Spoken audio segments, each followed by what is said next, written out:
This is your news source evening bulletin for today, Tuesday, the 11th day of June in the year 2024. I'm Gordon Mosley reporting, and here's what we're tracking tonight. The U.S. Treasury Department's Office of Foreign Assets Control announced today the sanctioning of billionaire Guyanese businessman Nazar Mohammed, his son Azruddin Mohammed, their company Mohammed's Enterprise, and the Permanent Secretary of the Ministry of Labor and PPP Central Committee member Mae Thomas. In a statement, the U.S. Treasury Department said the Mohammeds and Thomas have been sanctioned for their roles in public corruption in Guyana. Two other entities owned by the Mohammeds, Hadith's World and Team Mohammed's Racing Team, have also been sanctioned for being owned or controlled by Mohammed's Enterprise and Azruddin Mohammed. As a result of the move by the U.S. Treasury Department, all property and interest in property belonging to the Mohammeds and Thomas that are in the U.S. or in the possession or control of U.S. persons are blocked and must be reported to the Treasury Department. Additionally, entities that are owned directly or indirectly, individually, or in the aggregate 50% or more by one or more of the sanctioned persons are also blocked. U.S. persons and companies are also prohibited from doing any transactions with the Mohammeds or their companies and Mae Thomas. In addition, financial institutions and other persons that engage in certain transactions or activities with the sanctioned entities and individuals may expose themselves to sanctions or be subject to an enforcement action, the Treasury Department explained. It was also stated that the prohibitions include the making of any contribution or provision of funds, goods, or services by, to, or for the benefit of any designated person, or the receipt of any contribution or the provision of funds, goods, or services from any such person. The Undersecretary of the Treasury Department for Terrorism and Financial Intelligence, Brian E. Nelson, in a statement, said today's actions underscore the commitment to holding accountable those who seek to exploit Guyana's undeveloped gold sector for personal gain. He said the U.S. Treasury Department, in close coordination with its partners in the U.S. law enforcement, will continue to take action to safeguard the U.S. financial system from abuse by corrupt actors. The actions by the U.S. government through its Treasury Department could force the Guyana government to revoke the gold mining and trading license for the Mohammeds family and the company. Local commercial banks could also be forced to reassess their situation with the family and their companies. The U.S. Treasury Department stated that the actions were conducted in coordination with the Homeland Security Investigations New York Organized Crime Drug Enforcement Task Force, the Diplomatic Security Service, Customs and Border Protection Office of Intelligence, New York Operations, and the Federal Bureau of Investigations, Miami Field Office, with assistance from HSI Miami, CBP Miami, and New York Field Offices, New York City Police Department Intelligence Bureau, and the Drug Enforcement Administration. In July last year, the Reuters news agency first reported that the Mohammeds were under investigation by the U.S. Department of Treasury. The family immediately denied the accusations of gold smuggling and drug running and stated that there was a smear campaign being waged against the father and son. In that Reuters report, it was stated that U.S. officials had warned oil giant ExxonMobil about doing business with the Mohammeds. The report by the Reuters agency forced the family to relinquish its ties and investments in the massive Vredon Hoop shore-based project, which is being developed to serve Guyana's oil sector. The Mohammeds were among the first set of investors in that project that is closely linked to the ExxonMobil company. 3 months before the reports of the Treasury Department probe surfaced, the Mohammeds hired a former acting assistant director of the U.S. FBI to get to the bottom of the U.S. government's refusal to grant visas to members of the Mohammed family. The family still remained blocked from being granted U.S. visas. And Permanent Secretary in the Ministry of Labor, Mae Thomas, was the Permanent Secretary in the Ministry of Home Affairs in April 2023, when she was stopped and grilled by U.S. authorities after arriving on a flight in the U.S. while on her way to China. She was handcuffed and her mobile phone was seized by the U.S. authorities.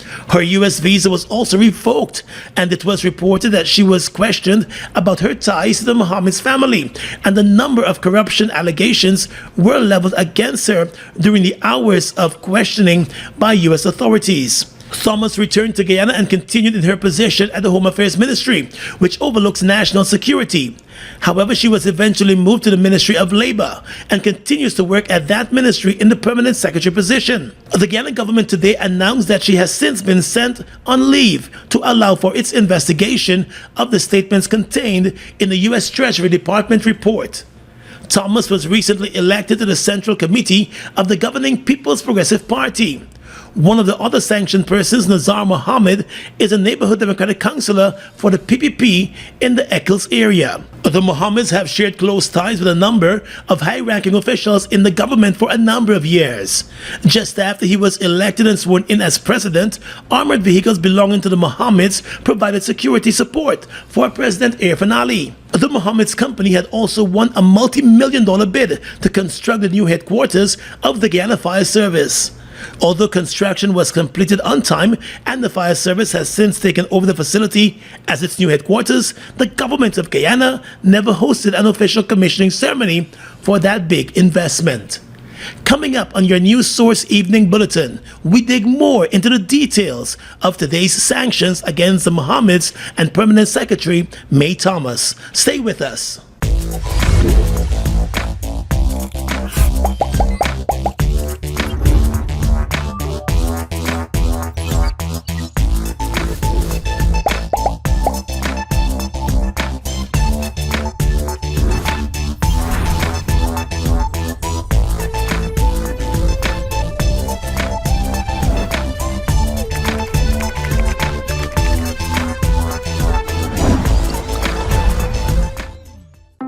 It's one of your biggest goals, getting your own home, where memories are made, where happiness lives.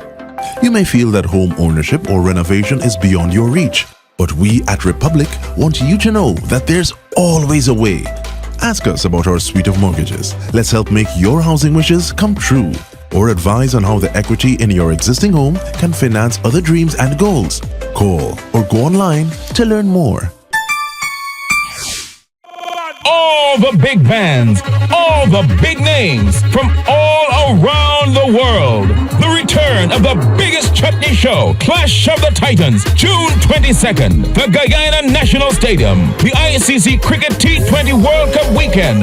This is Clash of the Titans. One big stage, one big night, over 7 big bands, over 40 artists performing June 22nd, the Guyana National Stadium. This is Clash of the Titans.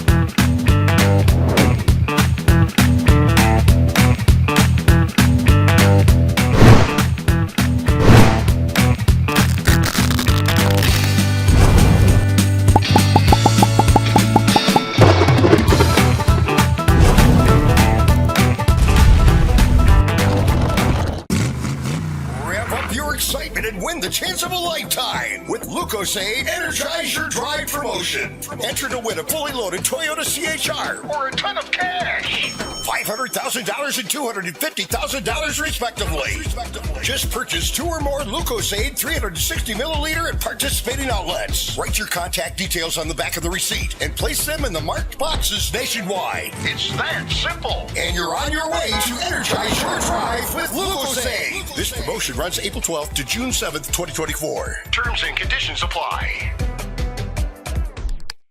The Father's Day Cultural Extravaganza is here again. Yes, it's dedication to Daddy 5, A Father's Dream 2. Featuring Marissa Morgan Bonney, Romel Edmondson, Keisha Sam, Delisha Wright, Simone Dowding, Jolyon Harry, Colin Ambrose, Mosa Telford, Frederick Minty, Antoine De Silva, Ryan Hadley, Creative Arts Dance Troupe, and others. On Sunday, June 16 from 8 p.m. at the National Cultural Center. Tickets are $2,500. Directed by Sharon Cadogan-Taylor. Instituting sanctions against Nazar Mohammed, Azruddin Mohammed, and their companies, along with Permanent Secretary Mae Thomas, the U.S. Treasury Department stated that Azruddin Mohammed and Mohammed's enterprise evaded Guyana's tax on gold exports and defrauded the Guyanese government of tax revenues by under-declaring their gold exports to Guyanese authorities.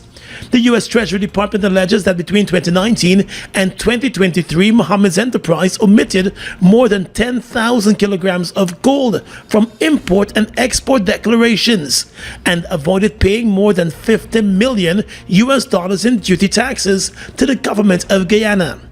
Additionally, the U.S. Treasury Department claims that Mohammed's enterprise also bribed customs officials to falsify import and export documents, as well as to facilitate illicit gold shipments. It was also reported by the U.S. that Mohammed's enterprise also paid bribes to Guyanese government officials to ensure the undisrupted flow of inbound and outbound personnel that move currency and other items on behalf of Azruddin Mohammed and Mohammed's enterprise. When reports surfaced last year about the alleged involvement of the Mohammeds in gold smuggling, the family denied the accusations. Last year, the family said they comply with all applicable laws when it comes to the operation of their businesses. The move by the U.S. authorities could spell major trouble for the Mohammeds and their massive business enterprise, as companies doing business with them with links to the U.S. could also face similar sanctions. Now to the embattled Permanent Secretary Mae Thomas. The U.S. government, through its Treasury Department, has accused Permanent Secretary Mae Thomas of being involved in bribery schemes with the Mohammed family and their business empire. Thomas, along with the Mohammeds and their businesses, have all been sanctioned for corruption by the U.S. Treasury Department.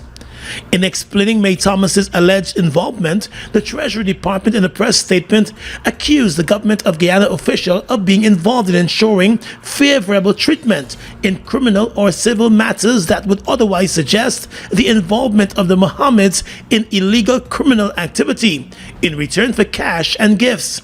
The U.S. Treasury Department said Mohammed's enterprise has paid bribes to corrupt Guyanese government officials to facilitate the award of government contracts. According to the U.S. government, a corrupt permanent secretary could manipulate procurement processes to suit their preferred bidder by providing inside information at the early stages of evaluation. The Treasury Department said it found that while Mae Thomas served as permanent secretary at the Ministry of Home Affairs, she used her position to offer benefits to the Mohammed's enterprise and Azruddin Mohammed, among others, in exchange for cash payments and high-value gifts. Thomas, who is also a member of the Central Committee of the governing PPP, has also been accused by the U.S. of misusing her position to influence the award of official contract bids and the approval processes for weapons permits and passports on behalf of Mohammed's enterprise. The U.S. said Azruddin Mohammed and Mohammed's enterprise have been designated for being persons who have materially assisted, sponsored, or provided financial, material, or technological support for, or goods or services to, or in support of corruption, including the misappropriation of state assets, the expropriation of private assets for personal gain, corruption related to government contracts, or the extraction of natural resources, or bribery that is conducted by a foreign person. The father, Nazar Mohammed, has been sanctioned for being a foreign person who is or has been a leader or official of Mohammed's enterprise, an entity whose property and interests in property are blocked in the U.S. as a result of activities related to Nazar's tenure. It was explained that Thomas has been sanctioned for being a foreign person who is a government official and who is responsible for or complicit in or has directly or indirectly engaged in corruption, including the misappropriation of state assets, the expropriation of private assets for personal gain, corruption related to government contracts, and the extraction of natural resources and bribery. Thomas had been grilled by U.S. authorities at the JFK airport in New York in April of last year. Her U.S. visa was eventually revoked and her mobile phone was seized during her interrogation. The Guyana government was tight-lipped on the nature of the questions she faced, but eventually transferred her from being the permanent secretary for the Ministry of Home Affairs, which overlooks national security, to the position of permanent secretary in the Ministry of Labor. All the big bands, all the big names from all around the world. The return of the biggest chutney show, Clash of the Titans, June 22nd, the Guyana National Stadium, the ICC Cricket T20 World Cup weekend. This is Clash of the Titans. One big stage, one big night, over 7 big bands, over 40 artists performing June 22nd, the Guyana National Stadium. This is Clash of the Titans. I wonder what you know, man. Jesus. One minute then. Look like you got the whole of Guyana in your shoulder, boy. But right now me had speed him, boy. Guess who come last night and disturbed me for me sleep and telling me why she ain't got nowhere to stay and want to stay here? Who? Dulce. Dulce? The sick thing? Yeah. You mean the smooth red thing? Yeah, buddy. You mean Spanish? Yeah. Mucho español. Mamacita. Buddy, you can listen to me, buddy. Yes, papi. The play of the year is here. Ronald Hollingsworth brings to you Till I Find a Place in Guyana, the Spanish Connection. June 22 and 23 at the National Cultural Center. Tickets $3,000 and $2,500. Directed by Sharon Cadogan Taylor and Ronald Hollingsworth. Till I Find a Place, the Spanish Connection. It's that Spanish coming inside. Spanish.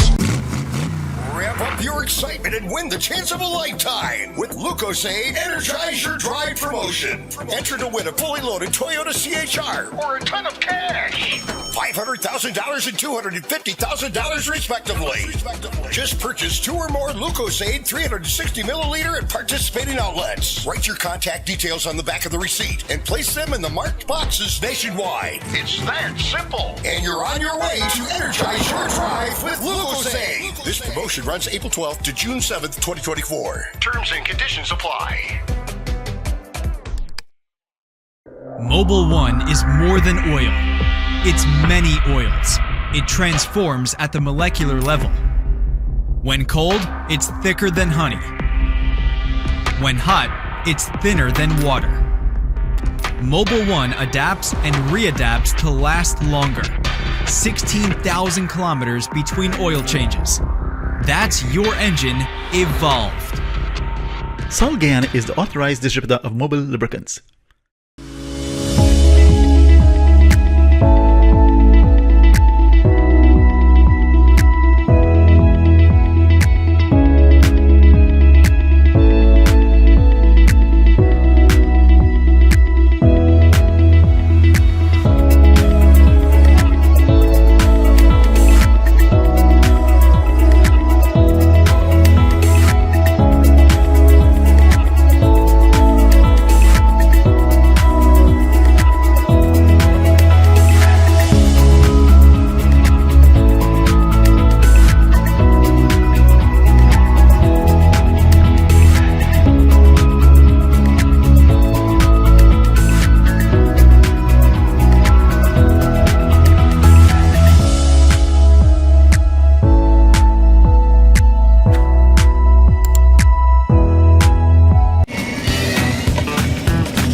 You? You're heartless. Wait, what? Last year I lent you my money, my weight plus babysit your grandchildren. That mean you got to throw it in my face. And you went to the band's birthday and had a grand time. That is the best party I ever went to as a big woman. I could just imagine how nice the party was. No, you almost give me heart attack telling me you bringing them children again. No. Me in missing the niceness. But how we going and enjoy the band's birthday? Well, the mother got for calling sick because I got to perform alongside 12 mamas. Don't forget to remember Saturday 22nd of June at the National Park. Get your early bird tickets for $2,000, VIP $6,000 at Just Your Size Boutique, White Castle Fish Shop, Fireside Suites, Team Extra Location, Stabrook Market, Stove Top, and AJ Box Office. Compliments of Fireside Grill and Chill and Extra Jail. Fans birthday, we present. Let's go dancing. President Irfan Ali today commissioned a multi-million-dollar marine vessel for the Guyana Defense Force in honor of the late Colonel Michael Shahood, as the country builds up the capacity and capability of the Guyana Defense Force to protect its territorial integrity.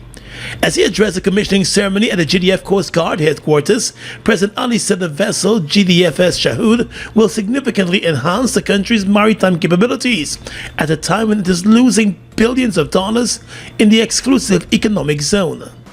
This vessel will enhance our ability to patrol our waters, deter potential security threats, and respond effectively to any incidents that may arise. Whether the threats are interstate in nature or involve transnational criminal activities such as narco and human trafficking, piracy or illegal fishing, our vigilance and preparedness are critical.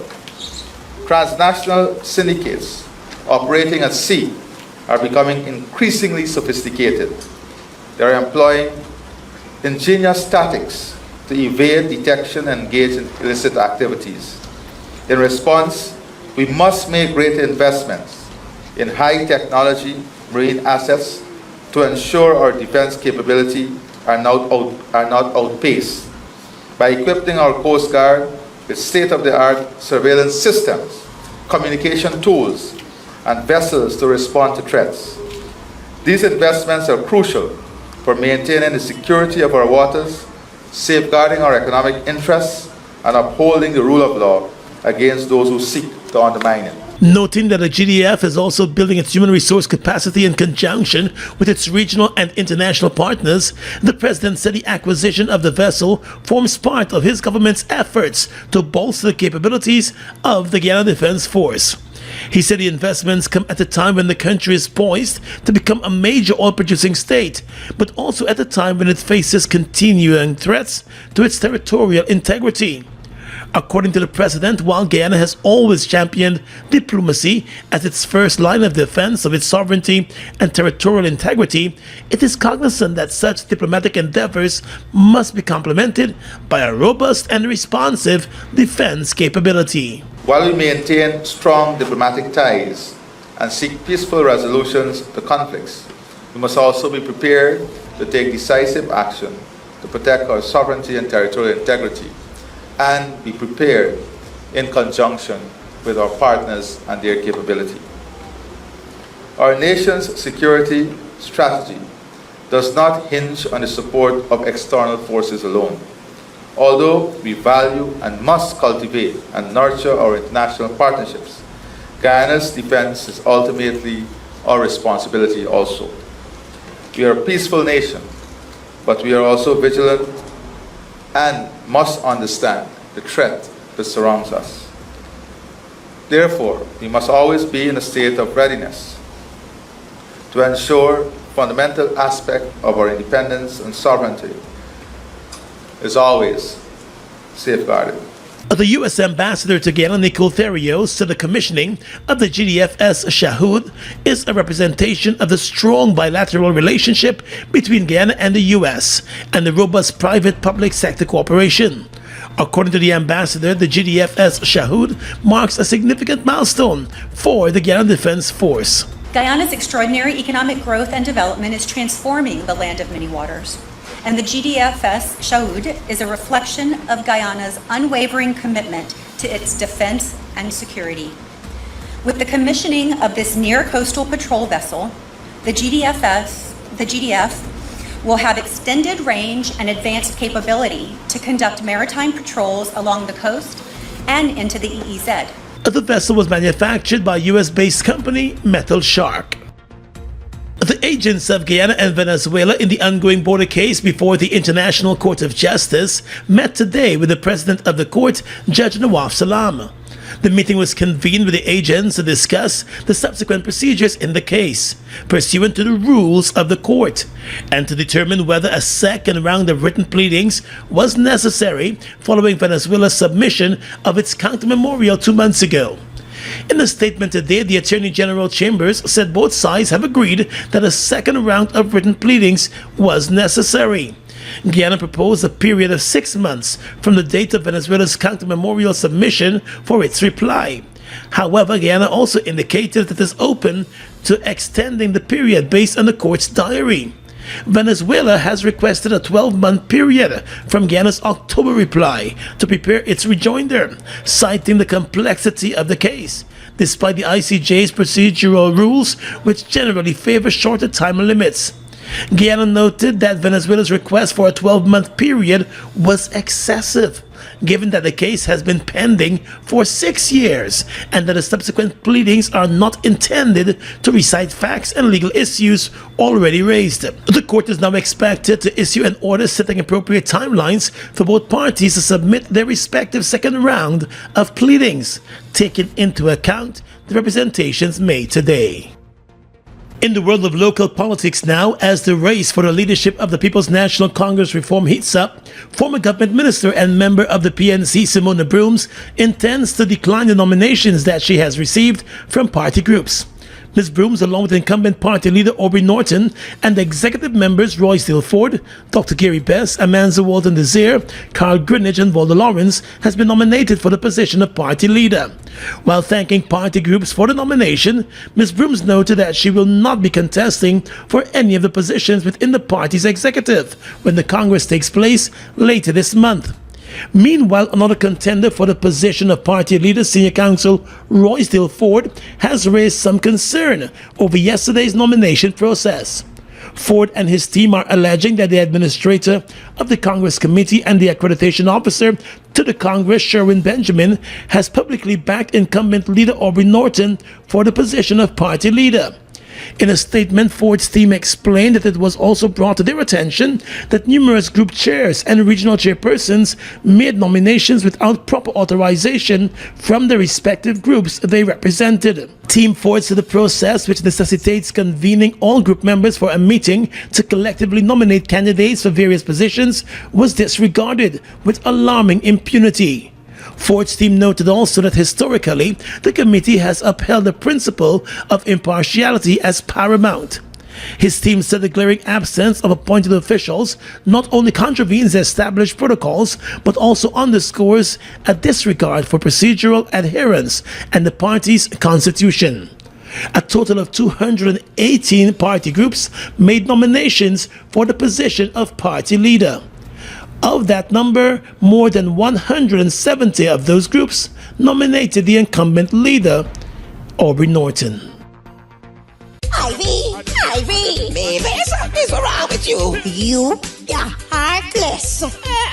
Wait, what? Last year I lent you my money, my weight plus babysit your grandchildren. That mean you got to throw it in my face? And you went to the band's birthday and had a grand time. That is the best party I ever went to as a big woman. I could just imagine how nice the party was. No, you almost give me heart attack telling me you bringing them children again. No. Me in missing the niceness. But how we going and enjoy the band's birthday? Well, the mother gonna have a calling sick because I got to perform alongside 12 mamas. Don't forget to remember Saturday 22nd of June at the National Park. Get your early bird tickets for $2,000, VIP $6,000 at Just Your Size Boutique, White Castle Fish Shop, Fireside Suites, Team Extra Location, Stabrook Market, Stove Top, and AJ Box Office. Compliments of Fireside Grill and Chill and Extra Jail. Fans birthday, we present. Let's go dancing. Ooh la la la. Okay, let's do this thing.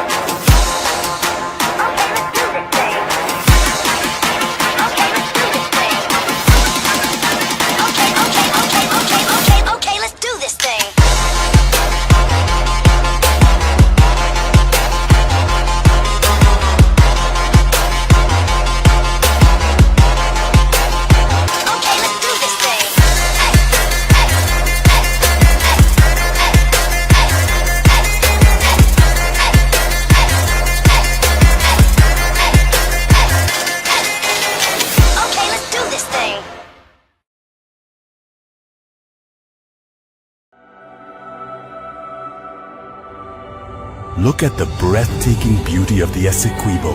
From its pristine rivers to its abundant resources, it's a treasure that belongs to Guyana, and we ask Venezuela to respect the rule of international law.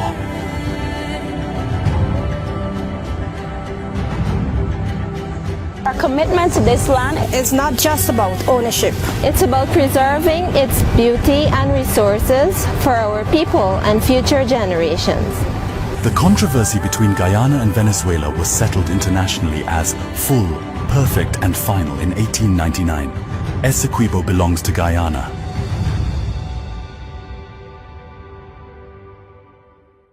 Guyana's economy is rapidly transforming, and we're all part of it.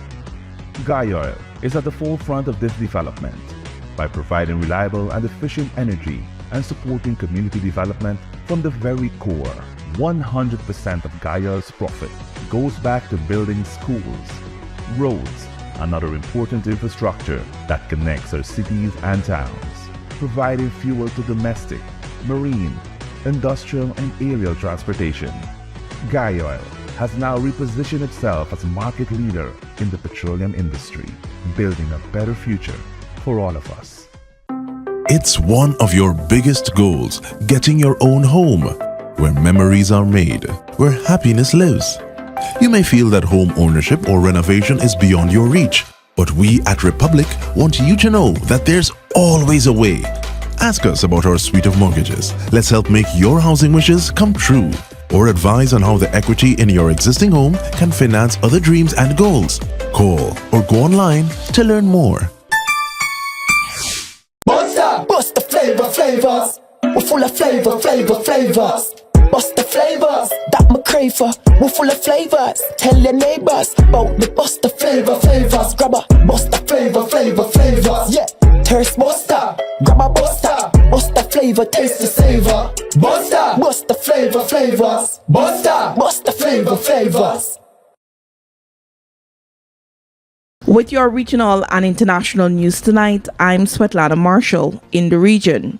The World Bank on Tuesday predicted that economic growth in the Caribbean is expected to strengthen to 7.1% this year, with robust performance continuing in 2025 at 5.7%.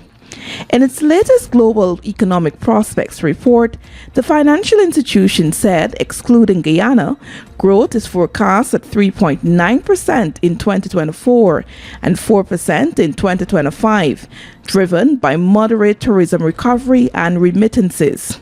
According to the World Bank report, real gross domestic product (GDP) growth for the Bahamas in 2024 will be 2.3%, declining to 1.8% the following year, while Barbados' economy will register a 3.7% growth, dropping to 2.8% in 2025. The report said that Dominica's growth of 4.6% this year will decline slightly to 4.2% the following year, with Grenada registering growth of 4.3% this year, dropping to 3.8% in 2025. The World Bank report is predicting that Guyana's economic growth this year will be 34.3% before declining to 16.8% the following year.